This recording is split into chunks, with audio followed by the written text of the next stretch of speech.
Las dos orillas del Plata están definidas, es decir, los países de Uruguay y Argentina, por el lenguaje rioplatense.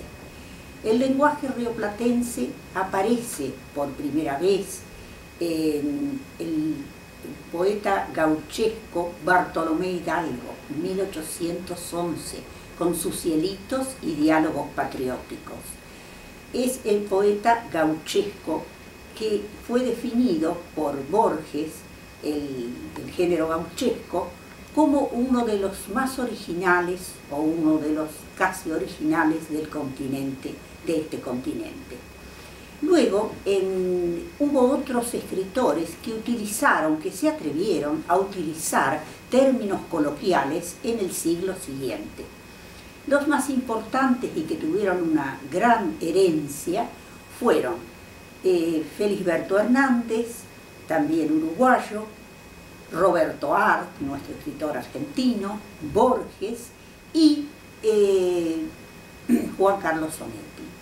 El escritor uruguayo que primero utilizó esto fue en Fulano de Tal, en el año 1925.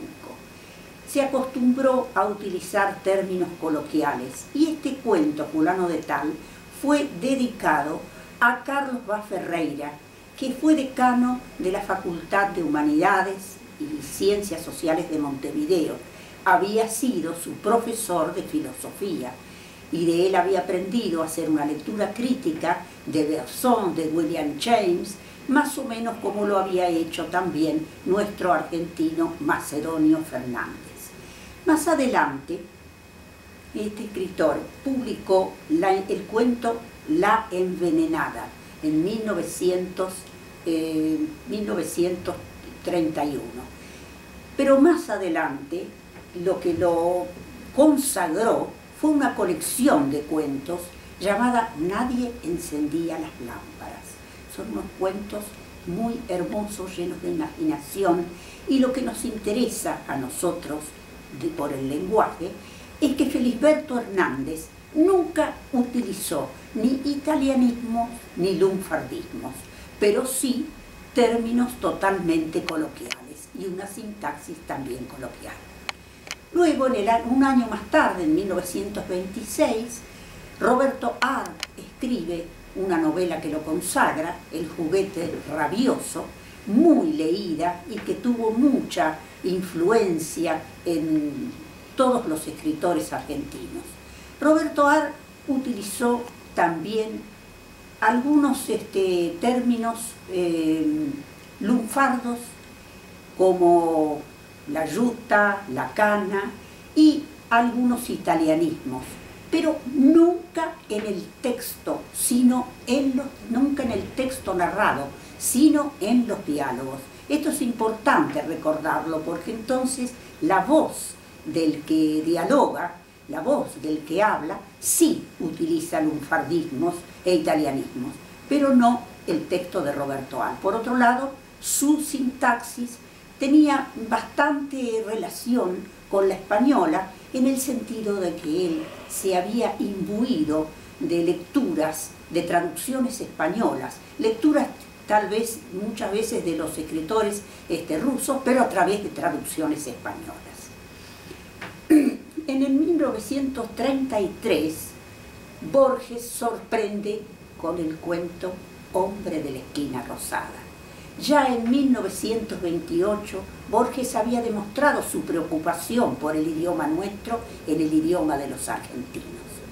Pero con este cuento, que es un monólogo, Borges rescata la voz del criollo.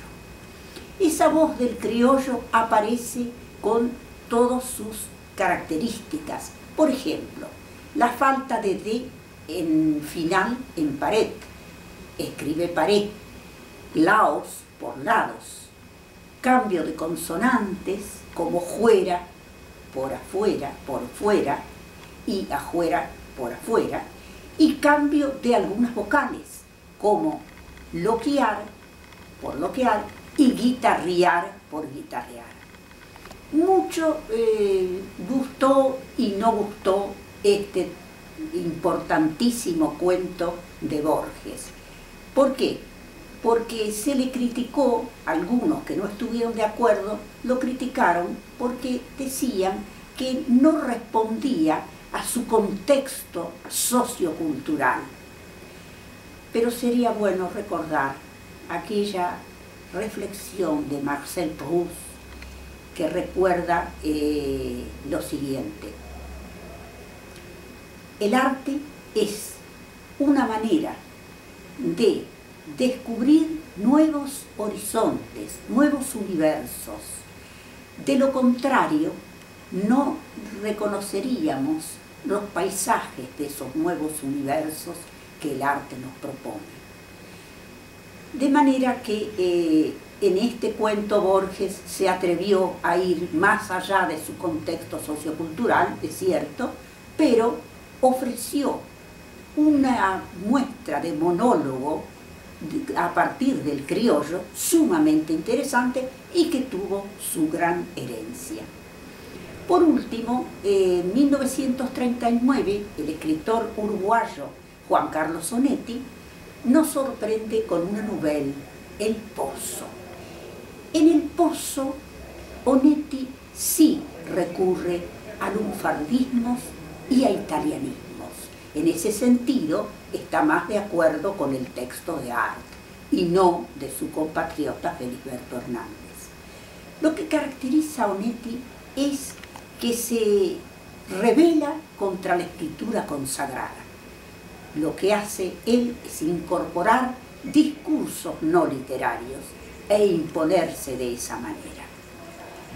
Estos cuatro escritores que hemos mencionado, Borges, Art, Hernández, Onetti, Felisberto Hernández, Juan Carlos Onetti, tuvieron una gran influencia, fueron sumamente leídos en el siglo pasado, en el siglo XX, en los años 60 y 70. Y una muestra de ello fueron los textos de Manuel Puig, de Julio Cortázar, de Manuel Mujica Lainez, La Casa, la novela La Casa. También los uruguayos Julio Ricci y Benedetti, y Mario Benedetti.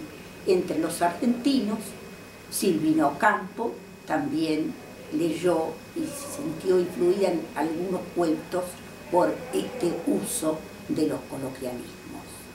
De manera que la oralidad, esto es una muestra de cómo la oralidad aparece en la literatura argentina, mejor dicho, en la escritura literaria argentina.